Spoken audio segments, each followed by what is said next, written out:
place. Now, Roger Hayden is fourth in series points, but he too had a disastrous start, recording an 18th place finish in race number 1 at the World Center of Racing in Daytona Beach.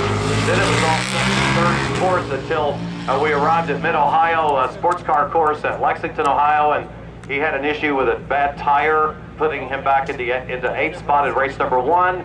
He had an off-track excursion in race number 2 that put him back to an 8th place finish in race number 2. That's hurting his points chase, but it's not indicative of the type of riding that Roger Hayden has been doing in 2013. He's doing his own thing.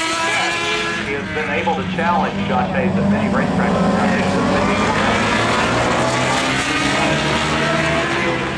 where he might have been riding a little bit ragged to keep up a few years ago, but now the bike is smooth, and really that's the style that you want to see. I mean, when you see the bike moving all over the place, the tires spinning, and the bike sideways into the corners, that looks exciting, but really that's not always the most effective way to get the life out of your tires and the lap time. So when you see a rider that starts to smooth out, and we can mention Josh Herron in this category as well. Job of improving his style to where he's more like really the bike's got too much power and too much weight for you to just throw it around. It needs to kind of be finessed more, and that's what I had to learn when I rode Superbike, was that sometimes less throttle is better. I would think that would be very true, getting as much of that power on these big bore machines to the ground that you possibly can. Has to be one. John Herron is second to his teammate in series points. He began his season with a victory, taking advantage of his teammate's clutch issue, and finished on the top of the box at Daytona International Speedway. He won the last round for the National Guard Superbike at Mid-Ohio, winning another win.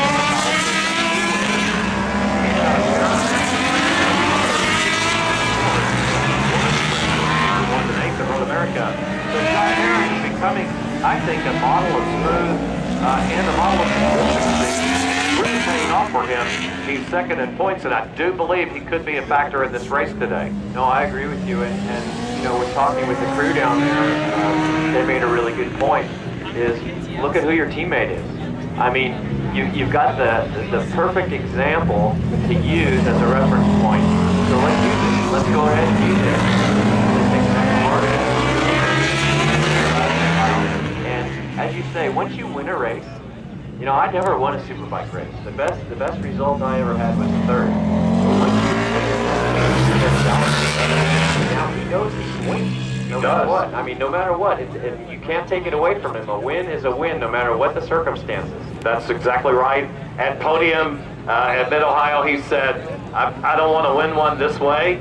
And he was almost apologizing because his teammate had incurred a 5-second penalty, and he won by 0.1 or something, but it was a win is a win. You put yourself in a position to earn a victory. You earned a victory, so just go celebrate.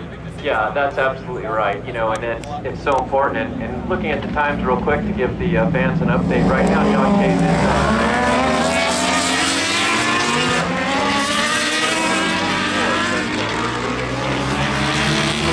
is also doing the second quick with a 27. And then Martin but Martin really inherited, the point lead. I would say he earned the point lead just like Herron earned his win. With the misfortune that Hayes incurred, Cardenas earned the point lead, and then he had to kind of go into the mentality like, I've got the point lead, I don't want to lose the point lead and make a silly mistake, so he kind of had to ride with that in mind. And now,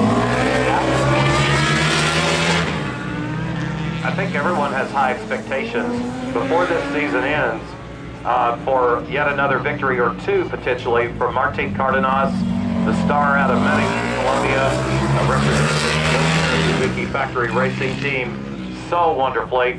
Number 36 is the rider to keep an eye on. He is third in series points coming into this round. He managed a convincing win at Daytona International Speedway in race number 2 at round 1. So looking to get back atop the box again. What's been excellent for him are his consistent top 3 finishes. Second, first, second, second, third. His worst finish in race number 2 at Barber at fourth, and a couple of thirds at mid-0. So no doubt about it. Back on Superbike. I believe once he gets his act